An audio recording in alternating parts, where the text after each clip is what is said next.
തിരക്കഥയിലേക്ക് സ്വാഗതം. പ്രശസ്ത സംവിധായകനായ രാജസേനൻ്റെ പുതിയ ചിത്രമാണ് 72 മോഡൽ.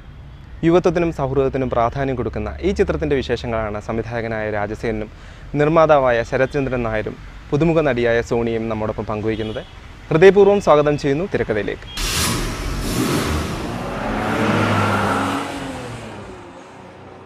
ഇതുകൊണ്ട് കളയാൻ പറഞ്ഞ അച്ഛൻ കേൾക്കില്ല.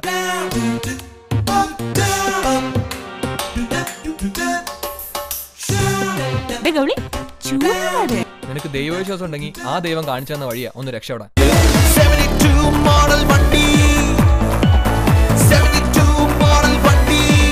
നേരത്തെയൊക്കെ മലയാള സിനിമ അല്ലെങ്കിൽ നമ്മൾ തിയേറ്ററിൽ ചെന്ന് നോക്കുമ്പോൾ കാണുന്ന ഒരേ പാറ്റേൺ ആണ്. ഒരേ സിനിമകൾക്കെല്ലാം ഒരേ പാറ്റേൺ ആണ്, കഥയൊക്കെ വ്യത്യാസമാണ്, പക്ഷേ സിനിമ എടുക്കുന്ന രീതി ഒക്കെ ഏകദേശം ഒരുപോലെ തന്നെ ആയിരിക്കും. പക്ഷേ ഇന്ന് അങ്ങനെയല്ല, തിയേറ്ററുകളിലെല്ലാം പുതുമയാണ്. മേക്കിങ്ങിലായാലും ആക്ടിങ്ങിലായാലും എല്ലാം പുതുമ പരീക്ഷിച്ചുകൊണ്ടിരിക്കുന്ന ഒരു കാലയളവിലൂടെയാണ് നമ്മൾ കടന്നു പോകുന്നത്. ഇപ്പോൾ സാറിൻ്റെ 72 മോഡൽ തിയേറ്ററിൽ എത്തുകയാണ് ഏപ്രിൽ 26. ഇപ്പോൾ രാജസേനൻ സിനിമ എന്ന് പറയുമ്പോൾ തീർച്ചയായിട്ടും ഞങ്ങൾക്ക് എല്ലാവർക്കും വളരെ പ്രതീക്ഷയുണ്ട്. അതൊരു ക്വാളിറ്റി ഉണ്ടായിരിക്കും എന്ന് നമുക്കെല്ലാം അറിയാം. അതോടൊപ്പം തന്നെ ഈ ചിത്രവും വീണ്ടും തിയേറ്ററിൽ, ഇപ്പോൾ 72 മോഡൽ തിയേറ്ററിൽ എത്തുമ്പോൾ എന്തായാലും ഈ ചിത്രത്തിന് അതിൻ്റേതായ ഒരു പുതുമ കാണും. എന്താണ് സാർ ആ ഒരു പുതുമ, 72 മോഡലിൻ്റെ പ്രത്യേകത എന്താ? നമുക്കിപ്പം ഈ തലമുറയുടെ ഒരു പ്രധാനപ്പെട്ട സ്വഭാവ രീതി തന്നെ ആദ്യം കണക്കിലെടുക്കാം. ഇപ്പോൾ നിങ്ങളുടെയൊക്കെ ഇദ്ദേഹത്തിൻ്റെയൊക്കെ എന്ന് പറഞ്ഞാൽ നിങ്ങളെല്ലാം സൗഹൃദത്തിന് ഒരുപാട്, അത് ഫ്രണ്ട്ഷിപ്പിന് ഒരുപാട് പ്രാധാന്യം കൊടുക്കുന്നവരാണ്. ശരിയല്ലേ? തീർച്ചയായും ശരിയല്ലേ? അപ്പം എനിക്ക് മകളുണ്ട്. ഇത് നമ്മളിപ്പം പാരൻസിനെക്കാളും ടീച്ചേഴ്സിനെക്കാളും ഒക്കെ ഇമ്പോർട്ടൻസ് കൊടുക്കുന്നത് ഫ്രണ്ട്ഷിപ്പിനാണ്. ഇപ്പോൾ 72 മോഡലിൻ്റെ ബേസിക് കഥ എന്ന് പറയുന്നത് തന്നെ സൗഹൃദത്തിൻ്റെ, ഉദാത്തമായ സൗഹൃദത്തിൻ്റെ കഥയാണ്. 4 ഫ്രണ്ട്സ് തമ്മിലുള്ള ഡീപ്പ് ഇൻറ്റിമസി കാണിക്കുന്നൊരു സിനിമയാണ്. അതിനകത്ത് ഒരുപാട് സംഭവങ്ങളൊക്കെ വേറെ ഇങ്ങനെ വരും. എങ്കിൽ പോലും ആദ്യ അവസാനം നമ്മളത് മെയിൻറ്റെയിൻ ചെയ്തിരിക്കുന്നത്, അല്ലെങ്കിൽ കഥയുടെ ഒരു ബേസ് എന്ന് പറയുന്നത് ഈ 4 പേര് തമ്മിലുള്ള സ്നേഹബന്ധത്തിൻ്റെ, പ്രണയമല്ല ഞാൻ പറയുന്നത്, പ്രണയമൊക്കെ എവിടെയൊക്കെ ഉണ്ട്, അത്രയേ ഉള്ളൂ. ഒരു പ്രണയ കഥയല്ല 72 മോഡൽ എന്ന് പറയുന്നത്, ഒരു ഫ്രണ്ട്ഷിപ്പിൻ്റെ കഥയാണ്. അതുകൊണ്ട് തന്നെ തീർച്ചയായിട്ടും ആ ഫ്രണ്ട്ഷിപ്പിനകത്ത് ഉരുത്തിരിഞ്ഞു വരുന്ന സംഭവങ്ങളും കാര്യങ്ങളുമൊക്കെ ഒരു പുതുമയുള്ളതും കൂടി ആണ് സാർ. അതുപോലെ തന്നെ കഥയും സാറിൻ്റെ തന്നെയാണ്. അപ്പോൾ തീർച്ചയായിട്ടും ഒരു കഥാകാരന്, സാർ കുറേ സിനിമകൾക്ക് കഥ ചെയ്തിട്ടുണ്ട്, നമുക്കറിയാം, അതെല്ലാം സൂപ്പർ ഹിറ്റുകളുമായിരുന്നു. അപ്പോൾ എന്തായാലും കഥ ആ ഒരു തന്തു മനസ്സിലേക്ക് വരുന്നത്, സാറിൻ്റെ മുമ്പുള്ള ഒരു ഇൻ്റർവ്യൂവിലും സാർ പറഞ്ഞിട്ടുണ്ട്, അത് സാറ് ഒരു സ്ഥലത്ത് പോകുമ്പോൾ കണ്ട ഒരു കാര്യം, അത് ആ ഒരു ത്രെഡ് മനസ്സിൽ കിടന്നു, അത് പിന്നീട് ആ സിനിമയായിട്ട് മാറിയെന്നാണ്. ഇപ്പോൾ 72 മോഡലിൻ്റെ ആ ഒരു ത്രെഡ്, അതിനെപ്പറ്റി ഒന്ന് പറയാം സാർ. അത് കിട്ടിയ 72 മോഡൽ അങ്ങനെ കിട്ടിയതല്ല, ഒരു പുതിയ പ്രോജക്റ്റിനെ കുറിച്ച് ആലോചിച്ച് വരുന്ന സമയത്ത് മനസ്സിൽ ഉദിച്ച ഒരു ആശയമാണത്. അല്ലാതെ എന്നാൽ ആ കഥയ്ക്കകത്ത് നമ്മൾ ഒരുപാട് ടാക്സിയുമായിട്ട് ബന്ധപ്പെട്ട കാര്യങ്ങളൊക്കെ ബ്ലെൻഡ് ചെയ്തിട്ടുണ്ട്, അത് വേറെ കാര്യം. പക്ഷേ കഥയെന്ന് പറയുന്നത് മനസ്സിലുണ്ടായ ഒരു ആശയമാണ്, അല്ലാതെ എവിടെയും കണ്ടതല്ല. ഏകദേശം ഒരു സൂചന ഞാൻ പറയാം. ഒരു ടാക്സി സ്റ്റാൻഡ്, അച്ഛനും മകനും വണ്ടി ഓടിച്ച് നടക്കുന്നവർ, അതിൽ അച്ഛൻ ഈ 72 മോഡൽ എന്ന് പറഞ്ഞാൽ ഒരു കാറിൻ്റെ മോഡലാണ്, അംബാസഡർ കാറിൻ്റെ മോഡലാണ് പറയുന്നത്. 72 മോഡൽ അംബാസഡർ ഓടിച്ച് നടക്കുന്ന വിജയരാഘവൻ, വാസൂട്ടി എന്നാണ് അദ്ദേഹത്തിൻ്റെ കഥാപാത്രത്തിൻ്റെ പേര്. പിന്നെ തൊട്ടടുത്ത് തന്നെ അതേ സ്റ്റാൻഡിൽ തന്നെ ഇന്നോവ ഓടിച്ച് നടക്കുന്ന സാജൻ, വാസൂട്ടിയുടെ മകൻ. മനസ്സിലായില്ലേ? ആ ടാക്സി സ്റ്റാൻഡിൽ നടക്കുന്ന കൊച്ചു കാര്യങ്ങളൊക്കെ ആദ്യമേ ഉണ്ട് സിനിമയുടെ തുടക്കത്തിലൊക്കെ, അതൊക്കെയാണ്. പക്ഷേ ഒരു ദിവസം വളരെ യാദൃച്ഛികമായിട്ട് ഇവർ കാറുകൾ അങ്ങോട്ടും ഇങ്ങോട്ടും മാറി ഓടിക്കേണ്ടുന്ന ഒരു സിറ്റുവേഷൻ ഉണ്ടാകും. ആ സിറ്റുവേഷനിൽ സംഭവിക്കുന്ന ഒരു ടേണിംഗ് പോയിൻ്റ്, ഒരു വഴിത്തിരിവ്, ആ വഴിത്തിരിവാണ് സിനിമയുടെ പ്രധാന കഥ തന്തു എന്ന് പറയുന്നത്. അതിൽ നിന്നാണ് പിന്നെ ബാക്കിയെല്ലാം ഡെവലപ്പായി വരുന്നത്. അതാണ്. ഇപ്പോൾ ശരത്ചന്ദ്രൻ നായർ സർ സിനിമാ രംഗത്തേക്ക് ആദ്യമായിട്ടല്ല, നേരത്തെ ഇലവങ്കോട് ദേശം എന്നതിലൊരു കോ പ്രൊഡ്യൂസറായിട്ട് വർക്ക് ചെയ്തിട്ടുണ്ട്. ഇപ്പോൾ സ്വതന്ത്ര പ്രൊഡ്യൂസറായിട്ട് കടന്നു വരികയാണ് സിനിമാ രംഗത്തേക്ക്. ഈ ഒരു ചിത്രം 72 മോഡൽ എന്ന് പറയുന്ന ഈ ചിത്രം നിർമ്മിക്കാനുണ്ടായ ആ ഒരു താല്പര്യം എന്തായിരുന്നു? ഞാൻ ഈ ഗൾഫിലാണ് ഞാൻ ജോലി ചെയ്യുന്നത്. അപ്പം 10-12 വർഷങ്ങൾക്ക് മുമ്പ് ഇലവങ്കോട് ദേശം എന്ന് ഞങ്ങൾ 4-5 പേര് ചേർന്നെടുത്തൊരു ഫിലിമാണ്. അപ്പോൾ ആ ഫിലിമിൻ്റെ നിർമ്മാണം അവിടെ ഇരുന്നുകൊണ്ട് ചെയ്യും, അതായത് റിമോട്ട് കൺട്രോൾ അവിടെ ഇരുന്നുകൊണ്ട് ചെയ്ത ഒരു സിനിമയാണ്. അപ്പോൾ അതിൻ്റേതായ വ്യത്യാസം എന്താണെന്ന് സാധാരണക്കാർക്ക് മനസ്സിലാക്കാവുന്നതാണ്. അപ്പോൾ ആ ഒരു വ്യത്യാസം മനസ്സിലാക്കി അന്നെടുത്തൊരു തീരുമാനമാണ്, എന്നെങ്കിലും എനിക്ക് നേരിട്ട് വന്നു നിന്ന് 100% പ്രസൻറ്റായി, സെറ്റിൽ പ്രസൻ്റ് ആവുകയും എല്ലാ കാര്യങ്ങളിലും ഇൻവോൾവ് ആവുകയും ചെയ്യുന്ന ഒരു അവസരത്തിൽ മാത്രമേ ഒരു സിനിമ നിർമ്മിക്കുക എന്നുള്ളത് എൻ്റെ മനസ്സിനകത്തൊരു പാഷനായിരുന്നു. അപ്പോൾ അങ്ങനെ ഇരിക്കുന്ന അവസരത്തിൽ ഞാൻ ഏതാണ്ട് ഗൾഫ് വിട്ട് വരുന്ന ഒരു സമയമാണ് ഈ വർഷം. അപ്പോൾ ആ സമയം വന്നപ്പോഴത്തേക്ക് എനിക്ക് ഭാഗ്യവശാൽ എനിക്ക് രാജസേനുമായിട്ട് പിന്നെ ഞങ്ങൾ മീറ്റ് ചെയ്യാൻ ഇടയാവുകയും അദ്ദേഹവുമായിട്ട് ഞങ്ങൾ പ്രൈവറ്റായിട്ട് ഞങ്ങളായിട്ട് മാത്രമായിട്ടിരുന്ന് ഈ ഫിലിമിനെ കുറിച്ച് ചർച്ച ചെയ്യുകയും ചെയ്തപ്പോൾ ഞാൻ അദ്ദേഹത്തോട് ആവശ്യപ്പെടുകയാണ് ചെയ്തത് ഏതെങ്കിലും പ്രൊജക്റ്റ്. പുള്ളി ഒരു 1-2 പ്രൊജക്റ്റിനെ കുറിച്ച് സംസാരിച്ചു. അപ്പോൾ ആദ്യം വന്നതൊരു വളരെ ഒരു 3D ഫിലിമിനെ കുറിച്ചുള്ളൊരു ഇതായിരുന്നു. കുറച്ച് എക്സ്പെൻസീവ് ആയതുകൊണ്ട് ഞാൻ പറഞ്ഞു അതൊന്ന് നമുക്ക് വേറെ ഏതെങ്കിലും കൂടെ ഒന്ന് നോക്കാം. ആദ്യം തുടങ്ങുമ്പം ഞാനൊരു കമ്പനി രജിസ്റ്റർ ചെയ്യാൻ ഉദ്ദേശിക്കുന്നുണ്ട്, ഒരു ബാനർ.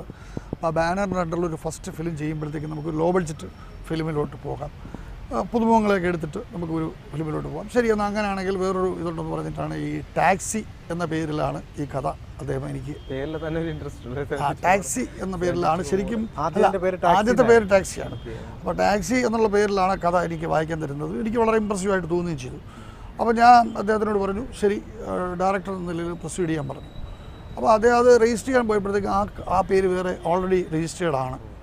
അങ്ങനെയാണ് നമ്മൾ 72 മോഡൽ എന്നുള്ള പേര് മാറ്റിയത്. കാരണം അംബാസഡർ കാർ 72 മോഡൽ എന്ന് പറയുന്നത് ആ കാലഘട്ടത്തിലുള്ള അംബാസഡർ കാർ ഈ ടാക്സികളെല്ലാം 72 മോഡലിൽ വരുന്നത് ഈ 2 കളറിലാണ്, മഞ്ഞയും കറുപ്പും. ഇന്ന് കേരളത്തിൽ അതില്ല, ഇന്നത് ആ ടാക്സി ഇല്ല. അപ്പം അത് ഒരെണ്ണം സംഘടിക്കണമെന്നുള്ള ഒരു ഇത് വന്ന് അന്ന് ഇതിന് വേണ്ടിയിട്ട് ഞാൻ തന്നെ ഒരു കാർ കണ്ടെത്തുകയും 72 മോഡൽ റിയൽ 72 മോഡൽ തന്നെ കണ്ടെത്തുകയും അതിൻ്റെ കളർ ഇങ്ങനെ ആക്കുകയും ഒക്കെ ചെയ്ത് ഞാൻ ഈ ഫിലിമിലേക്ക് കൊണ്ടുവരികയാണ്. അപ്പോൾ അതിന് വേണ്ടിയിട്ട് ഇപ്പം എല്ലാ വർക്കുകളും സംവിധായകൻ വളരെ സ്വതന്ത്രത്തോടുകൂടി ചെയ്യുകയും ഞാൻ അതിനെല്ലാ വിധത്തിലുള്ള പ്രചോദനങ്ങൾ കൊടുക്കുകയും മാവേലിക്കര മാന്നാർ ഏരിയയിൽ അത് ഷൂട്ട് ചെയ്യുകയും ചെയ്തു. ഇപ്പോൾ 26-ന് ഞങ്ങൾ പാട്ട് കേട്ട് കുരുമൊഴി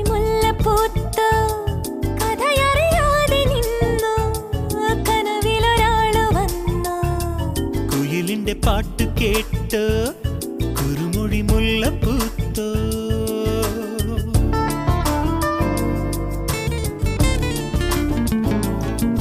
സോണിയ ദാസ് മലയാള സിനിമയിലേക്ക് സ്വാഗതം. അപ്പോൾ എന്തായാലും ഇപ്പോൾ നമുക്കറിയാം കുറേ ആക്ടേഴ്സ് അല്ലെങ്കിൽ ഈ സിനിമ അഭിനയം പാഷനായിട്ട് കൊണ്ടുവരുന്ന കുറേ കുട്ടികളുണ്ട്. അപ്പോൾ അവർ സിനിമയിലേക്ക് വരുമ്പോൾ അവർ സിനിമയിലേക്ക് പലരും വരുന്നുണ്ട്, കുറേ ക്യാരക്ടർ ചെയ്യുന്നുണ്ട്, പക്ഷേ എങ്ങും എത്താതെ അല്ലെങ്കിൽ ആരും അറിയാതെ ഒരിക്കലും അവരുടെ ആ ഒരു പേര് പോലും രജിസ്റ്റർ ആകാതെ പോകുന്നൊരവസ്ഥയാണ്. പക്ഷേ സോണിയെ സംബന്ധിച്ചിടത്തോളം സേനൻ സാറിൻ്റെ ഒരു ചിത്രത്തിൽ ആദ്യമായിട്ട് അഭിനയിക്കാൻ ഒരു ഭാഗ്യമുണ്ടായി. എന്തായിരുന്നു ആ ഒരു മൊമെൻറ്റ്, ആ ഒരു കോൾ വന്നിട്ടുണ്ട്? ആക്ച്വലി അങ്കിൾ എന്നെ കാണുന്നത് അവിടെ ഒരു പ്രോഗ്രാമിൽ വെച്ചിട്ടാണ്. അമ്പ ടീച്ചർ എന്ന് പറഞ്ഞ ഡാൻസ് ടീച്ചർക്ക് വേണ്ടി ഞാൻ കഥകളി കേരളം തന്നൊക്കെ ചെയ്തിരുന്നു. അപ്പോൾ അങ്ങനെയാണ് അങ്കിൾ എന്നെ കാണുന്നത്, അങ്ങനെയാണ് എന്നെക്കുറിച്ച് അന്വേഷിച്ചത്. അങ്ങനെ മീറ്റ് ചെയ്തു. ഞാൻ സീരിയസ് ആയിട്ട് എടുത്തില്ല, കാരണം എനിക്കെന്ന് വെച്ചാൽ ഓക്കെ അങ്ങളെ കണ്ടു. ബിക്കോസ് ഞാനിപ്പോൾ സെക്കൻഡ് ഇൻറ്റീരിയർ ഡിസൈനിങ് ചെയ്യാണ്. അപ്പോൾ പഠിത്തം ഓക്കെ, പിന്നെ ബാക്കി ഡാൻസ് കാര്യങ്ങൾ അങ്ങനെ നിൽക്കുന്ന ഒരു ഇതിൽ ടൈമായിരുന്നു. അപ്പോൾ ഞാൻ വെച്ചു അങ്കിൾ സീരിയസ് ആയിട്ട് എടുത്തില്ല എന്ന് തന്നെ വിചാരിച്ചു. പിന്നെയാണ് അന്ന് നാട്ടിൽ ആ ഒരു ജൂൺ ജൂലൈ ടൈമിൽ നാട്ടിൽ വന്നപ്പോൾ അങ്കിൾ പറഞ്ഞ് ഫോട്ടോഷൂട്ട് വേണം, ഇങ്ങനൊരു പ്രോജക്റ്റ് ഉണ്ട്. ഓക്കെ ചെയ്യാം, ചെയ്തു. അങ്കിൾ സെലക്ട് ചെയ്തു. അപ്പോൾ പിന്നെ അങ്കിൾ പറഞ്ഞു ഓക്കെ ഇങ്ങനെ കാര്യങ്ങൾ പൂജ. അപ്പോഴൊക്കെയാണ് ഇല്ല ആക്ച്വലി പറഞ്ഞാൽ എഫക്റ്റ് എപ്പോഴാണ് തുടങ്ങിയെന്ന് വെച്ചാൽ ഷൂട്ട് തുടങ്ങിയതിന് ശേഷം ചില സീൻ അങ്കിൾ സൂര്യേട്ടൻ എല്ലാവരും ആ ഉള്ള ടൈമിൽ ഞാനിങ്ങനെ ഫ്രീ ആയിട്ടിരിക്കുന്ന ടൈമാണെങ്കിൽ ഞാൻ നോക്കുമ്പോൾ ഞാൻ വിചാരിക്കും ഇവരേക്ക് ടി വി കണ്ടവരാ ഇപ്പോൾ നേരിട്ട് കാണുന്നു എന്ന് പറഞ്ഞിട്ട്. ഇപ്പോൾ ശ്രീജിത്ത് ഏട്ടനായാലും അപ്പോൾ രാജസേനകളായാലും ഇവരെയൊക്കെ അടുത്ത് അറിയാനും ആ ഒരു ഇറ്റ്സ് എ ഡിഫറെൻറ്റ് ഫീലിംഗ്. അതായിരുന്നു കഥാപാത്രത്തെ പറ്റി കൂടെ. ഇതിൽ ഞാൻ ചെയ്തത് ക്യാരക്ടറിൻ്റെ പേര് പാർവതി, ഇൻറ്റീരിയർ ഡിസൈനറാണ് ബൈ പ്രൊഫഷൻ. ആള് എക്സ്പ്രസീവാണ്, ഞാൻ ബൈ നേച്ചർ എക്സ്പ്രസീവാണ്. പിന്നെ എന്താ പറയുക, അതുകൊണ്ട് ക്യാരക്ടറിലേക്ക് അങ്ങനെ ട്രാൻസ്ഫോർമേഷൻ ഒന്നും ആവശ്യം വന്നില്ല. Kind of very close to me. അതുകൊണ്ട് ഞാൻ തന്നെ ആയിട്ടാണ് ഇത് ചെയ്തത്. പിന്നെ അങ്കിളുടെ ആ ഒരു എന്താ പറയുക ഗൈഡിങ്ങും കാര്യങ്ങളൊക്കെ കൊണ്ട് ഇറ്റ് വാസ് നൈസ്. പിന്നെ ഉള്ളതെന്ന് വെച്ചാൽ പാർവതിയുടെ മെയിൻ ഹോബി എന്ന് വെച്ചാൽ അച്ഛൻ്റെ നിന്ന് കാശ് മേടിക്കുക, ഓരോ പ്രോജക്റ്റിൽ കൊണ്ടുപോയി ഓരോ ആഴ്ച കളയുക. ഇതാണ് മെയിൻ പരിപാടി. അല്ല ഞാൻ ആ ലെവൽ എത്തിയിട്ടില്ല, പക്ഷെ ഞാനും എൻ്റെ അച്ഛനായിട്ട് നല്ല ക്ലോസ് ആണ്. അപ്പോൾ ആ ഒരു രീതിയിൽ ദാറ്റ് വാസ് ഓൾസോ ഗുഡ്. അപ്പോൾ ബേസിക്കലി പറഞ്ഞാൽ അങ്കിള് കാസ്റ്റ് ചെയ്തത് തന്നെ ആ ഒരു character was a almost similar to what I am in real life. അതുകൊണ്ട് തന്നെ ആ ഒരു എന്താ പറയുക ആ ഒരു ക്യാരക്ടറിലേക്ക് അതിൻ്റെ പ്രിപ്പറേഷനോ കാര്യങ്ങളോ ഒന്നും വേണ്ടി വന്നില്ല. Sorry sir, this is not my taste and I do not want to continue this deal. Sure. Yes madam. Pack it up.